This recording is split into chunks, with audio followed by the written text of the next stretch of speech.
I got a gun pointed at your building. Sir, what is going on? Who the you calling, sir, you stupid? Where's your mask?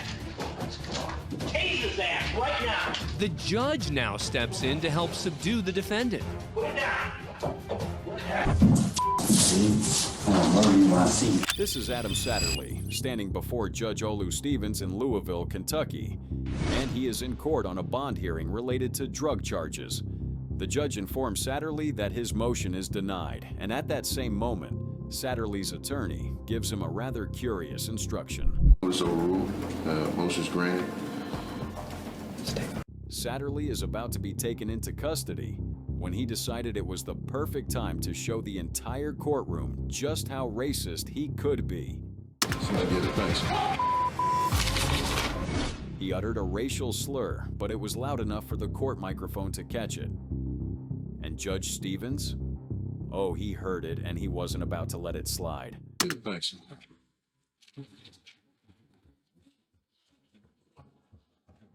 Thank you, Your Honor. Your stars. That's all the cases that I have. Because once he was done with his cases for the day, he immediately called the defendant back. Before you go, give me the sheriff back. Can you indulge me 1 second? Yes, sir, of course. Can you knock on the door and tell the sheriff to bring Mr. Is that guy? Satterly? Bring him back. And now, the judge is ready to let him know that he heard his last resort loud and clear. Is there something that you wish to say to? And Satterly is suddenly no longer the loudmouthed guy who went off on the judge. Brother. Oh, was that to your brother? Because Yes, I sir. heard you say a racial epithet. No, I didn't mean it like that. Oh, you didn't mean it like No. that? Well, I'll tell you. But the problem for Satterly was simple. The entire thing was recorded on courtroom audio. Everyone heard what he said, and Judge Stevens was not buying a single word of that backpedaling. Contempt of court for having said that. And you don't speak those words in here. Yes, and sir. that word particularly, Yes, you sir. don't use that word. I'm gonna give you 60 days for having used that word. Hold you in contempt right now for having done it in this courtroom. It's disrespectful. Don't ever do it again. Thank you. Just like that, Satterly went from bond revoked to an additional 60 days in jail, all because he decided to exercise free speech in the worst possible place. The next day, Satterly comes back to court, noticeably humbled. Apologize. It wasn't intended for you. I was mad at my brother, that's all it was. Well, you can have a... Not the strongest apology in history, but Judge Stevens accepts it, but not without making his point one last time. I'll say this, that what you said was a racial epithet that I don't know how it could be directed at your brother, but at any rate, I accept your apology. Thank you, sir. With that, he converts the contempt sentence to time served, reinstates the bond at $5,000, and warns Satterly or else he'll be right back in front of the same judge. And next time, he may not be so lucky. He walked into court with one charge and got hit with another because he forgot the mics in the courtroom were on. Satterly thought he could get away with saying a racist slur in a courtroom with microphones. But the next defendant was dumb enough to deliver his threats loud, clear, and straight into a 911 recording. This is Volusia County, Florida, inside the courtroom of Judge Matt Foxman, and sitting in front of him is 36-year-old Alan McCarti Jr., a man charged with 2 counts of corruption by threat against a public official and 2 counts of threats or extortion. McCarti, angry after losing a custody case, allegedly decided he would fix things by going after the judge who ruled against him, Circuit Judge Stacia Warren. And how did he announce this brilliant plan? He literally called 911 on a recorded line and said his intentions out loud, on tape. Communications, Warhurst. Yeah, I want to report a crime that's about to happen. What do you mean a crime that's about to happen? Yeah, there's about to be a crime that's going to happen if my kids don't come back to me, you stupid. Then, in case the operator somehow missed it the first time, McCarti spelled it out again, saying he was going to kill the judge. I got a gun pointed at your building. Sir, what is going on? Who the you calling, sir, you stupid? Where's your Judge Warren at? You gonna bring that out in handcuffs and I'm gonna execute that son of a right in the street. I'm letting you know I'm this. You gonna give me my kids? Where are you at, sir? I just told you I'm outside of her building waiting for her to get there in the morning. I'm gonna pop a cap in that. You stupid. So now, here he is in Judge Foxman's courtroom, and from the second the hearing begins, one thing becomes painfully obvious. Remorse is not on the menu for this man. When he's asked to raise his hand and swear the oath, McCarti decides this is the perfect moment to start ranting. I'm not under oath. All right, raise your right hand. I'm going to swear you in.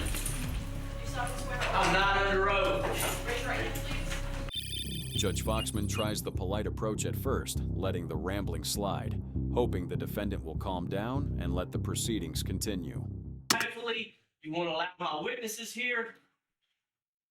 You want to allow my paperwork. Y'all took all my court paperwork. We haven't started the trial yet. It doesn't matter. You still deny it. You want to take my kids from me and act like that? You wouldn't that. But instead of stopping, McCarti ramps up while Judge Foxman attempts to steer the hearing back on track. Make sure you take that last thing.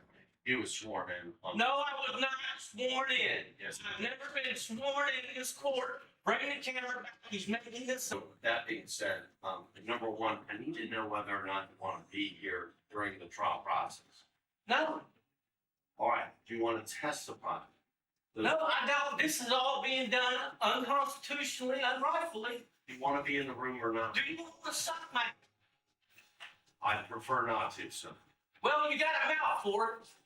No, do you want to be here or not? Oh, who wants to sit here while you take their kids? This is a conflict of interest.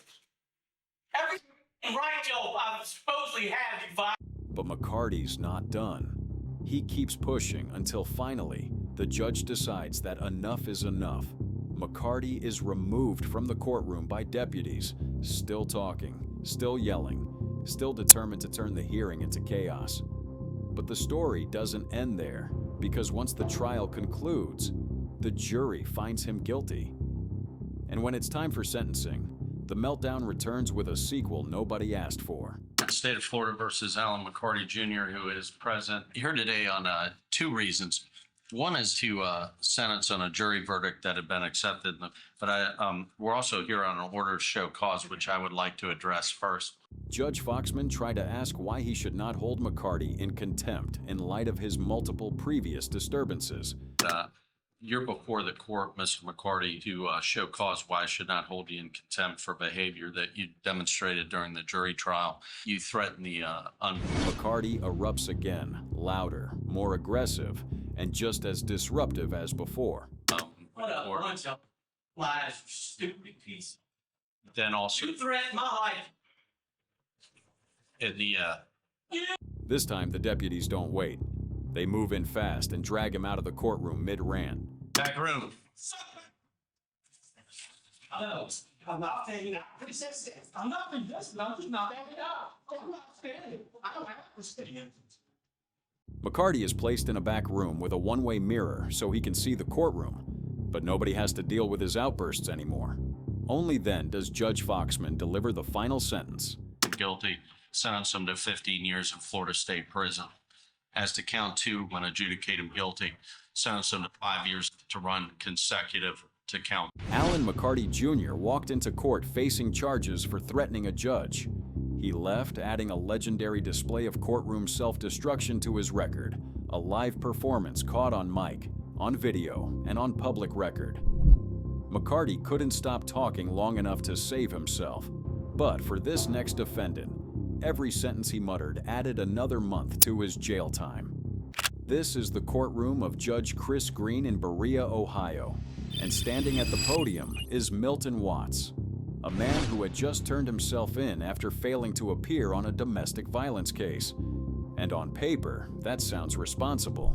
But in reality, the moment Watts walked up with hands stuffed in his pockets, it was obvious he didn't come in with humility. He came in with an attitude. You were supposed to be here last month. You did not appear. Why weren't you here? Watts responded with a shrug, followed by something so unnecessary, so out of place, it made the entire courtroom go still. I had work.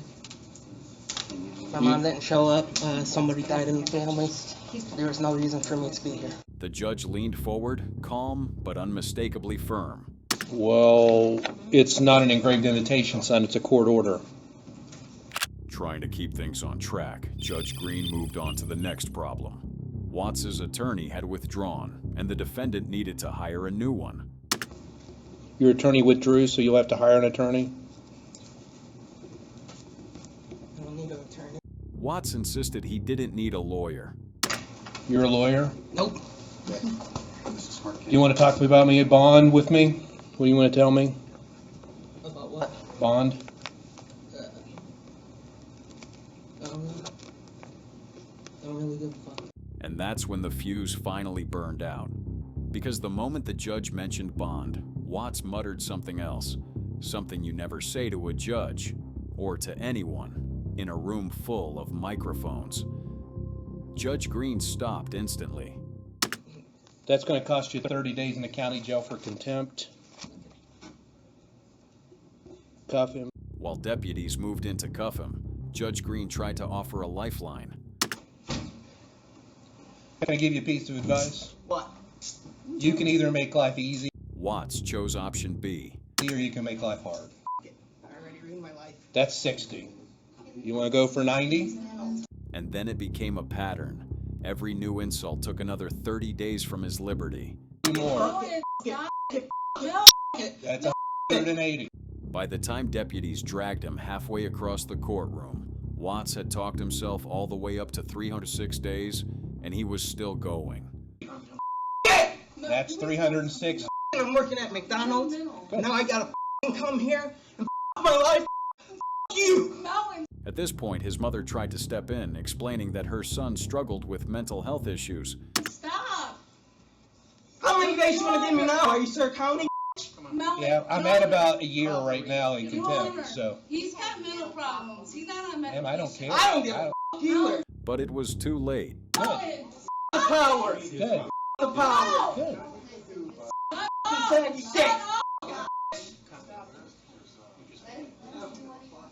That's stupid. Melvin, stop. Stop it. You aren't even getting in trouble. Melvin. Eventually, backup arrived and Watts was hauled out of the courtroom, kicking, shouting, and aiming final insults at an unidentified woman on his way out. Melvin. It's funny. Just let him do what you're not going to do anything. You're just causing more. That's ignorant. That's the way he is. When the dust settled, Judge Green tallied everything. 360 days in jail for contempt and $5,000 bond. But the most ironic part is that the original domestic violence case, the whole reason he came to court had not even been heard.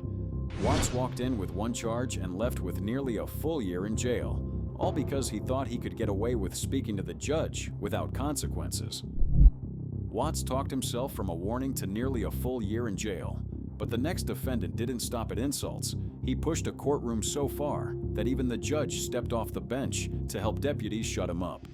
This is Jacob Larson, a man who somehow managed to turn a simple protection order hearing into a masterclass on why you should never run your mouth in a courtroom.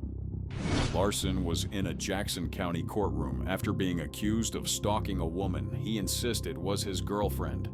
The problem was that she said they'd never been in a relationship. Yet Larson kept showing up at her workplace, dropping off flowers, and even posting a video online announcing their romance like it was breaking news on national television. By the time Larson walked in that day, Judge John McBain already knew him too well. This wasn't his first appearance, and every prior warning from the court had been ignored. Messages were like last year. I mean, how many of them were after? I asked her, how many of them were after the date of the PPO? 22. 22. I'll post that. What's that? I'll post that. First, Larson insisted he wasn't a stalker. He insisted the victim was lying. He insisted the judge just didn't understand their relationship. And for every one of those claims, Judge McBain's patience began to thin out. I know, but it's like this fatal attraction kind of stuff that I warned you about last time. I told you to just leave her alone. She was a classmate of yours. She apparently has no Well, interest me, in seeing I want her to tell me to leave her alone. Eventually, the judge had heard enough. He cut Larson off sharply and sentenced him to 3 days in jail. I told you to leave her alone. And apparently that didn't get through loud and clear. So today, you're going to jail for 3 days. It should have ended there, but then Jacob Larson, defying both wisdom and survival instincts, opened his mouth again. Violated, you're going to jail. You and her are all Hey, you know what? Bad attitude. You had a bad attitude last time you were in court. Okay? You and her are buddy. Y'all get along. Y'all are 45 days county. 93 days in the county jail. You want to go for a year? Try it right now. One more word out of you, it'll be a year of county. And just like that, 3 days turned into more. But the real meltdown came when the judge finally ordered, cuff him. You're going to jail for a year in the county. 365 days county jail. Appeal it. I will. Good. Put your hands behind your back. The moment the deputy stepped forward, Larson snapped. He yanked away, resisted, and completely lost control right there in front of the bench. Oh, tell me to leave you alone. Tell me right now. Put your hands behind your back. And that's when Judge McBain did something you almost never see in a courtroom. He stepped down from the bench, took off his robe, and joined the takedown. Take it right now. The judge now steps in to help subdue the defendant. Put it down. The judge helped wrestle Larson to the ground as deputies fought to restrain him. That's enough for you, all right? We'll make it 93. You can think about it, all right? Go to Facebook. It's over. It was so I... Seconds later, Larson was finally cuffed, hauled upright, and officially sentenced, this time to a 3-month stay behind bars. A dramatic, unnecessary, entirely self-inflicted downfall, all because he forgot the golden courtroom rule. When the judge says, stop talking, take the cue, and stop talking. Larson let his mouth drag him into a full takedown. But how does that compare to a defendant who didn't need a mic to incriminate himself? This is Bass Webb, a 30-year-old man standing before a Kentucky courtroom, facing attempted murder charges after pulling off one of the most violent ambushes the jail had ever seen. CCTV footage captured the moment outside the jail, Webb behind the wheel, accelerating straight toward 2 unsuspecting jail employees. One of the men leapt out of the way just in time, but the other wasn't so lucky. Webb's car slammed into him, pinning him against the wall in what prosecutors later described as a deliberate, calculated attack. When Webb was finally brought into court, the case took a sudden twist before testimony even began.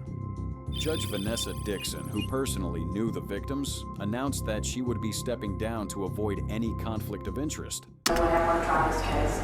I have any further proceedings where I have to see you for one further step. But before she could even rise from the bench, Bass Webb did something so disgusting, so brazen, that it froze the entire courtroom. Webb spat directly at the judge. Deputies lunged in to restrain him, and Judge Dixon, shocked, disgusted, and absolutely done, managed to say just one word as they grabbed him.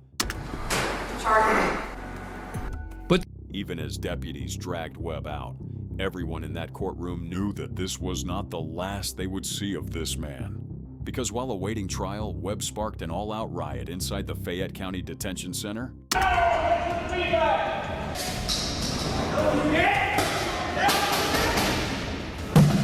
He was hit with 15 years for that riot, then 37 more years for the attempted murders. But Bass Webb wasn't finished. While serving time, he was charged with the murder of his ex-girlfriend, Bria Rowitz, earning another 50-year sentence. 5 years later, he was brought before the court on another murder charge. Another ex, Sabrina Vaughn. And when Webb returned to court for that case, he arrived with his head shaved, tattooed, with what looked like a handwritten hit list.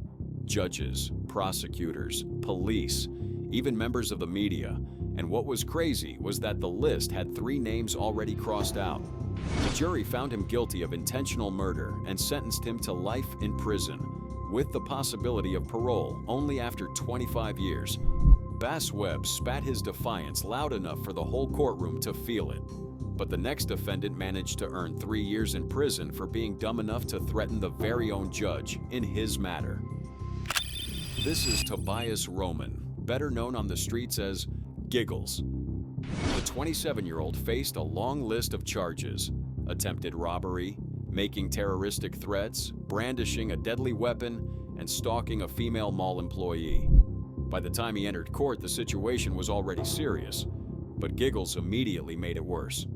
First, when the bailiff instructed him to stand, he refused. Roman, stand up. I can't stand up right now. I'm right here. That was until Judge Charles Bamer stepped in with the authority only a judge can carry. This time, Giggles complied, but only defiantly. With Roman finally on his feet, the judge began with standard procedure, asking for his legal name. Correct, man. Tobias, my first name. That's it. Giggles or Tobias. That's it. Don't call me nothing else. Because while Giggles may have worked on the street inside a courtroom filled with felony charges, nobody was smiling. Judge Bamer appointed a public defender and began listing the charges against him, starting with attempted robbery. This time I will appoint the public defender to represent Mr. Roman. The charges, Mr. Roman. But Giggles couldn't help himself. He cut the judge off mid-sentence.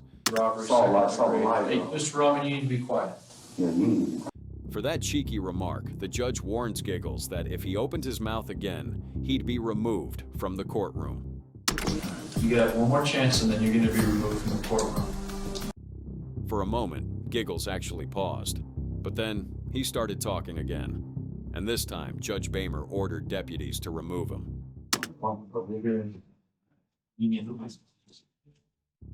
As the deputies escorted him out, Giggles muttered something under his breath, so low he must have thought nobody heard it. But the microphone picked it up, and so did the judge. I'd like to note for the record, Mr. Roman's statement on the record that he will murder me if he sees me, and I'm going to request law enforcement to take the appropriate. Judge Bamer ordered that the threat be entered into the official court record, word for word.